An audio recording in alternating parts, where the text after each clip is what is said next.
Ay, tawa. Hi! Hi everyone! So, eto, meron akong malunggay at didikdikin ko kasi meron ako ngayong sipon at ubo. Okay. So, maganda kasi itong antibiotic. So, okay. Habang bago pa lang ang aking ubo, kahapon lang nag-start, pero yung aking sipon, 4 days na, kaya ito-try ko to. Kasi malaking tulong ito para sa pangpaalis ng bacteria. Kasi I guess hindi na ito basta lang yung sinasabi na, ano ba yun, yung tipong allergy, mukhang bacterial na talaga to. So, I'll try to, drink this natural antibiotic. So, ang ginagawa ko, dinidikdik ko siya ng husto kasi kailangan ko tong katasin.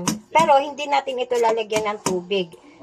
But, of course, sinugasan ko muna to ng mabuti at yung moist, or ano ba yan, yung tubig na yung pinaghugasan, di ba, tinanggal mo na. Yun ang mismong magsisilbing pinakatubig na niya, di na kailangan lagyan ng water. Maganda rin naman to sa maganda rin to para sa buhok. Kasi ito try ko din kasi naglalagas nga yung hair ko. Mga yun yung mga nakikita ko, napapansin ko dun sa, naririnig ko dun sa iba, no? Mga ginagamit nila, napakaganda ng malunggay. Hindi lang siya para sa yung masustansya, nutritious sa katawan natin, marami ring gamit.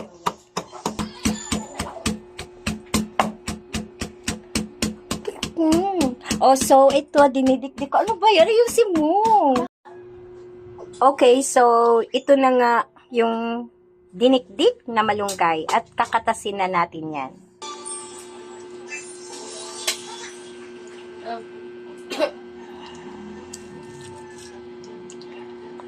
Okay, try it. Ayan. So, ito na nga yung kinatas na malunggay. Ayan. Okay, so meron akong shot glass. Magsasalin ako. Nakatumbas ng 2 kutsara. Parang mas marami pa sa 2 kutsara. Ayan. Pero pagka iinumin mo yan, kailangan full stomach ka, busog ka. At once a day lang to. Para kasing iinom ka rin ng antibiotic na matapang.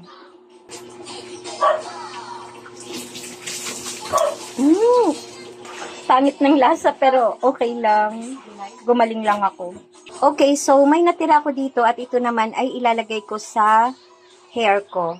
I mean, sa scalp ko bago ako maligo. Ito naman ay para sa hair ko, itong natira para pampalago naman ng hair. Kasi grabe yung paglalagas ng hair ko. So, try ko din ito. Ibababad ko bago ako maligo. Siguro mga like 20 minutes, mga ganyan. Try ko.